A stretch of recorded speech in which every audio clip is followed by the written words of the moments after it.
तो भैया आज हम आपको रेलवे में जो वेटिंग टिकट होता है उसके बारे में बताने वाले हैं।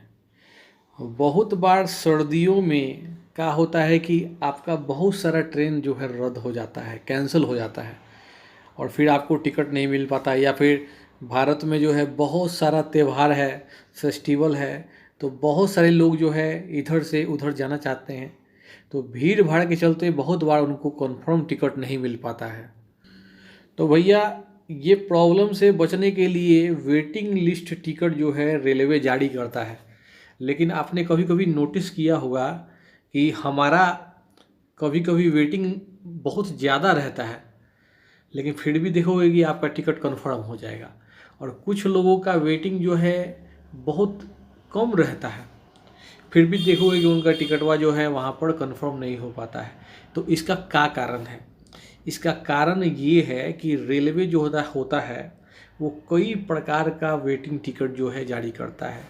अलग अलग कैटेगरी के जो है ना वेटिंग टिकट जारी करता है, और सब के अलग अलग मायने होते हैं, समझें। और उसी के अनुसार जो है आपका जो है ना वेटिंग टिकट के कैटेगरी के अनुसार आपका टिकट कन्फर्म होता है। तो बहुत सारे लोग इसके बारे में जानते ही नहीं हैं कि रेलवे अलग अलग प्रकार के वेटिंग लिस्ट टिकट देता है। वेटिंग लिस्ट का सबसे पहला जो कैटेगरी है वो है GNWL। ये बिल्कुल आम कोड होता है जिसको हम GNWL का फुल फॉर्म होता है जनरल वेटिंग लिस्ट। और यह वेटिंग लिस्ट उन लोगों को दिया जाता है जो कि ट्रेन जहाँ से स्टार्ट होता है, ठीक है, तो जहाँ से ओरिजिन होता है, मान लीजिए दिल्ली से कोई ट्रेन पटना आ रही है, तो अगर आप दिल्ली से टिकट बुक कर रहे हो, तो अगर दिल्ली से बुक कर रहे हो वेटिंग में जाता है तो आपको GNWL मिलेगा, क्योंकि आपने दिल्ली से ही बुक किया, क्योंकि जब जहाँ से ट्रेन चलती है वहाँ पर बर्थ की संख्या ज़्यादा होती है, समझे। तो इस तरह के GNWL वाले जो वेटिंग लिस्ट होते हैं उनको टिकट कन्फर्म होने का चांसेस ज़्यादा होता है। जैसे एग्जाम्पल के तौर पर लिखा हुआ है, मान लीजिए आपका वेटिंग है GNWL 6 या फिर 7, ठीक है ना, मान लीजिए 7 ही वेटिंग है, तो इसका मतलब ये हुआ कि आपके पहले अगर 6 लोग जिन्होंने टिकट बुक किया है, अगर वो अपना टिकट को कैंसिल कर देते हैं तो आपका टिकट कंफर्म हो जाएगा।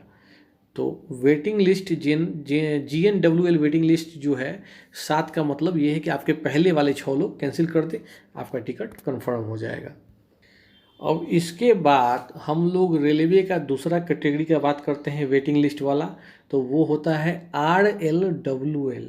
इसका फुल फॉर्म होता है रिमोट लोकेशन वेटिंग लिस्ट।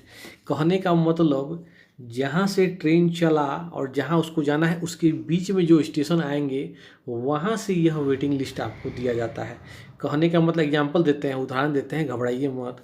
मान लो कि भैया लखनऊ से दिल्ली चलल ट्रेन, समझ लो। अब दिल्ली चलल तो बीच में आएगा बरेली, शाहजहाँपुर, ये सब आएगा ना। तो मान लीजिए कोई बरेली से टिकट बुक करता है दिल्ली जाने के लिए, तो उसको जो है RLWL वेटिंग मिलेगा, समझे। और बीच के स्टेशन से जो RLWL वेटिंग मिलता है इसका कंफर्म होने का चांसेस बहुत कम होता है, काहे कि जो लोग बीच में जो जगह पड़ता है स्टेशन वही लोग कैंसिल करेगा, तभी इस टिकट जो है आपका कंफर्म होगा। मतलब कि बीच के स्टेशन से जिन्होंने टिकट लिया है वो कैंसिल करेंगे तभी मिलेगा, इसलिए इस चीज़ को ध्यान रखिएगा। अब एक बाद जो है तीसरा कैटेगरी है PQWL। PQWL का मतलब होता है पुल्ड कोटा वेटिंग लिस्ट। मतलब लंबी दूरी का कोई ट्रेन है तो बीच का 2 स्टेशन के बीच अगर कोई यात्रा करता है, समझें, तो उसी व्यक्ति को जो है वेटिंग लिस्ट मिलेगा, तो उसको PQWL कैटेगरी में डाला जाता है।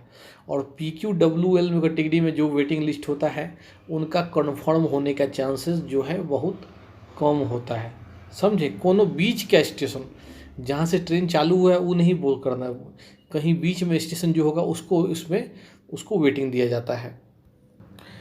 इसके बाद जो चौथा कैटेगरी होता है वो होता है TQWL, तत्काल कोटा वेटिंग लिस्ट। मतलब कि अगर आप तत्काल टिकट बुक कर रहे हो और वो नहीं मिला, तो अगर वेटिंग मिल जाता है तत्काल टिकट बुक करते समय, तो उसको TQWL लिस्ट में डाल दिया जाता है। और रेलवे के पास भी जो है इस तत्काल कोटा का जो वेटिंग लिस्ट होता है उसके लिए भी कोई खास कोटा नहीं होता है। तो TQWL जो टिकट होता है तत्काल कोटा वेटिंग लिस्ट वाला टिकट, इसके भी कंफर्म होने का चांस बहुत कम होता है। अब इसके बाद जो वेटिंग होता है वो बता दें RSWL, road side waiting list, समझे। RSWL और ई वेटिंग लिस्ट को समझ लीजिए, मतलब जहाँ से ट्रेन स्टार्ट हो रहा है उसके बाद अगल बगल में तुरंत जो स्टेशन आ जाता है उस तक कोई यात्रा करना चाहता है। मान लीजिए पटना से जो है दिल्ली जाना है, कोई आदमी पटना से टिकट बुक किया, अगल बगल के पटना से थोड़ा ही दूर पे कोई स्टेशन है वहाँ तक जाने के लिए, समझे। फुलवाड़ी शरीफ हो, दानापुर हो या फिर बक्सर हो, इस तरह के स्टेशन पर जाने के लिए, तो इस तरह के लोगों को जब टिकट मिलता है वेटिंग में तो वहाँ पर कैटेगरी RSWL डाल दिया जाता है, रोड साइड वेटिंग लिस्ट। और ऐसे कैटेगरी वाले वेटिंग लिस्ट को भी कंफर्म होने का चांस जो है बहुत कम होता है। अब देखिए इसके बाद जो कैटेगरी होता है वेटिंग का वो होता है RAC। RAC का फुल फॉर्म होता है रिजर्वेशन अगेंस्ट कैंसलेशन, समझ लो। और इसका मतलब ये होता है कि जिसको भी RAC मिलता है उसको सीट आधा दिया जाता है। मतलब कि जो आप ट्रेन में देखते हो ना साइड लोअर, अधिकतर साइड लोअर ही दिया जाता है, तो साइड लोअर में आधा टिकट आपको दे देगा और आधा टिकट किसी दूसरे RAC वाले को दे देगा, मतलब दो व्यक्ति आपको उसमें मिल जाता है, मतलब आधा टिकट। और RAC टिकट जो है कंफर्म होने का चांस बहुत ज़्यादा रहता है, क्योंकि आधा टिकट मिला हुआ रहता है। कोई भी अगर कैंसिल करेगा उस ट्रेन में तो फिर आपका वो कंफर्म हो जाता है, आपका आधा टिकट पूरा टिकट में कंफर्म हो जाता है, समझे। तो ये सब जो है वेटिंग लिस्ट रेलवे जो है जारी करता है इतने कैटेगरी में, और हर एक कैटेगरी के अनुसार ही उसके कंफर्म होने का चांसेस भी कम या ज़्यादा हो सकता है। बाकी और कोनो क्वेश्चन होई एकरा से रिलेटेड तो कमेंट करिए, वीडियो बनाएंगे। जय हिंद।